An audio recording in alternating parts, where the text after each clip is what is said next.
pessoal! Hoje iremos continuar a nossa aula sobre massas alimentícias, agora na parte 3. Desde a primeira aula, nós vamos falando sobre a classificação, e a diferenciação entre massa seca e massa fresca. A massa seca é a que é mais tradicionalmente vendida, né? Então, que nas estatísticas nós vimos que a grande maioria das massas produzidas são de origem de massa fresca, massa seca. O que é a massa seca? É, por exemplo, o espaguete que nós compramos, o produto instantâneo, o formato de ninho, o formato de parafuso, tá? Já a massa fresca é aquela massa que é vendida de forma refrigerada. Então, você encontra ela nos freezers dos supermercados. É aquela massa que vem com que vem com recheio, por exemplo, tá? Então, a massa seca, ela vai ter uma redução, vai passar por uma etapa de secagem após ser moldada e antes de ser embalada, com a redução do teor de umidade. Já na massa fresca, não, ela tem basicamente a mesma umidade que tinha quando estava sendo produzida. Então, ela vai ser embalada basicamente com a mesma umidade. Uma pequena redução, mas não é tão significativa. No processo de produção de massa seca, se for através do método de extrusão, a saída ali no corte da massa, ela tem uma área com ventilação, então ela já auxilia nesse processo de perda de umidade. Já se for um método convencional, ela vai utilizar temperaturas de 40 a 55 graus em um ambiente, obviamente, com qualidade de ar microbiologicamente estável e não poluente, não contaminante. E a umidade vai cair de 30 para 19 graus em tempo de 45 minutos a 1h30. Aqui, em relação à massa fresca, para reduzir, já que a quantidade de água é muito grande na massa e ela tende a grudar uma na outra, então, para evitar a aderência, você expõe um pouco a massa a um ambiente, obviamente, seguro, para evitar contaminação, antes de acondicionar, mas não por muito tempo, que não ela vai ressecar demais e perder a característica de ser uma massa fresca. Lembrando que as massas frescas, elas têm um tempo de validade bem menor do que uma massa seca, exatamente devido ao a quantidade de umidade. E se ela tem recheio, aí é que a duração dela é menor. E sempre são comercializadas sobre refrigeração, enquanto as massas secas não necessitam de refrigeração. Aqui algumas fotos de secagem convencional, tá? De massas. E aqui a foto da extrusora, tá? A extrusora é um equipamento bem longo, né? Que ele sai a massa após amassada, ela vai ser moldada nessas bicos de saída. E esses bicos de saída, eles têm formatos específicos de um determinado tipo de massa, seja conchinha, espaguete, seja letrinha, tá? Então, após essa etapa aqui, ela terá uma faca, certo? Um objeto cortante para ir cortando os pedaços de massa de acordo com o tamanho que quer. Esse daqui, por exemplo, quando o espaguete estiver no tamanho correto, vai ter um equipamento que vai vir realizar o corte para iniciar uma nova leva de material.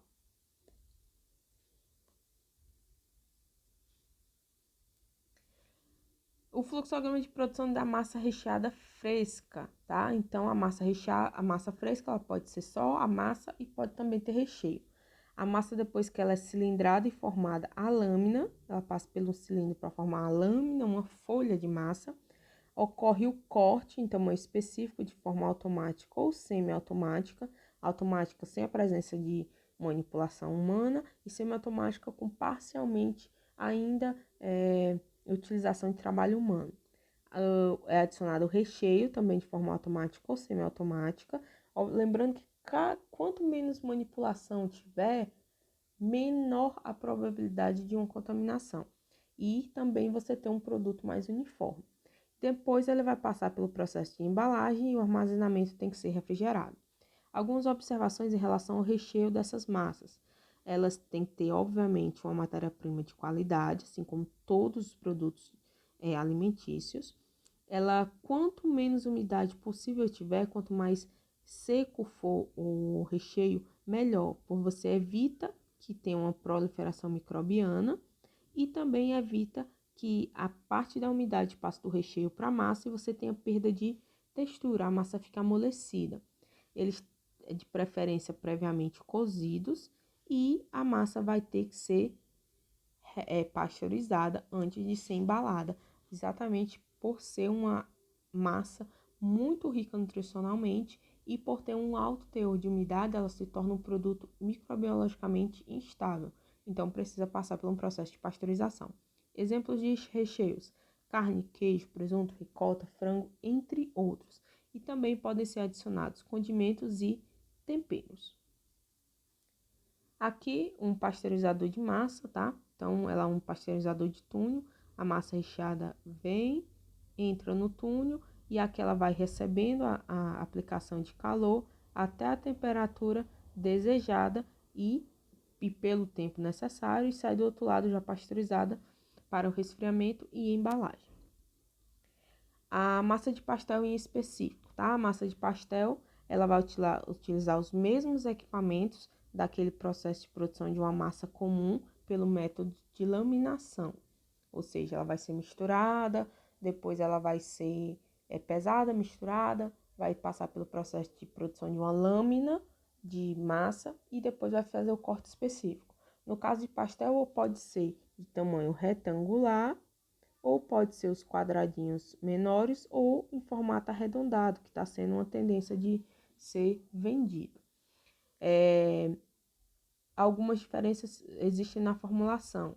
Por exemplo, não se utiliza corante e nem ovos em massa de pastel e é adicionado 3 a 5% de gordura vegetal hidrogenada, 0,5% de açúcar e álcool, certo?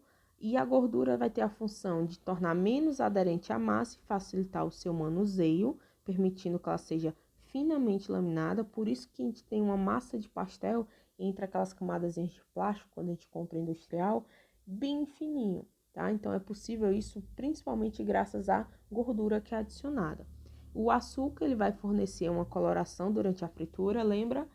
Carboidrato com calor vai produzir, com o calor da fritura, vai produzir reações de escurecimento não enzimático, como a caramelização. Então, vai trair aquela coloração mais dourada. Já o álcool, ele é adicionado para que quando for frito o pastel, ele faça pequenas bolhas na superfície de massa, proporcionando a característica de crocância tão desejada no pastel. Os processos de congelamento de massas, eles podem ser de dois tipos: mecânico, utilizando temperaturas até menos 40 graus, ou criogênico, tá? Utilizando fluidos como nitrogênio, dióxido de carbono, atingindo temperaturas até menos 80 graus. Porém, é um processo mais caro, apesar de mais rápido. Atmosfera modificada. A mesma atmosfera modificada que pode ser utilizada nos salgadinhos, nos cheetos ou nas embalagens de minimamente processados de frutas, também podem ser utilizados nas embalagens de massas, principalmente massa fresca, tá? Assim você tem um controle de que gases estão dentro daquela embalagem, ficam entre a embalagem e o alimento. Então, nesta área aqui, em separado, nesta área aqui, esse espaço, você tem uma atmosfera, um controle de gases que estão ali dentro, as quantidades e também quais gases estão. E eles reduzem a probabilidade de ter oxidação, reduz a probabilidade de um micro-organismo crescer, reduz a probabilidade de mudanças de textura, de cor. Algumas misturas que podem ser utilizadas: CO2 e N2, em proporções de 40 a 70 de CO2 e 30 a 60 de N2, dependendo da situação. E a temperatura de comercialização dos produtos recheados deve ser feita de 0 a 3 graus Celsius. A vida útil desse produto refrigerado em embalagens com atmosfera modificada é em torno de 30 a 45 dias para massa simples e de 25 a 30 dias para as recheadas, tá vendo? As recheadas, elas sempre, por terem mais nutrientes e maior atividade de água, elas têm uma durabilidade menor. Já o macarrão instantâneo, ele é denominado ou macarrão instantâneo, a denominação de venda, ou massa alimentícia instantânea. Ele é o produto não fermentado, apresentado sobre várias formas, recheado ou não, obtido. O recheado ele é bem menos comum do que o que a gente conhece, geralmente a gente conhece o não recheado, obtido pelo empasto, amassamento mecânico, cozimento e desidratação, ou não, da mistura de farinha de trigo, sêmola ou farinha de outros vegetais adicionados ou não de outros ingredientes, acompanhados ou não de temperos ou complementos, isoladamente ou adicionado diretamente à massa. Para seu preparo, o produto é reidratado a frio ou a quente e o tempo de cozimento é reduzido ou necessário, que é o que a gente tem no macarrão instantâneo. A gente tem uma massa que não foi fermentada, que ela, em geral, a grande maioria dos conhecidos, ela não é recheada e ela é adicionada, ou ela vem com complemento do sachêzinho de tempero ou não, mas a grande maioria dos conhecidos vem.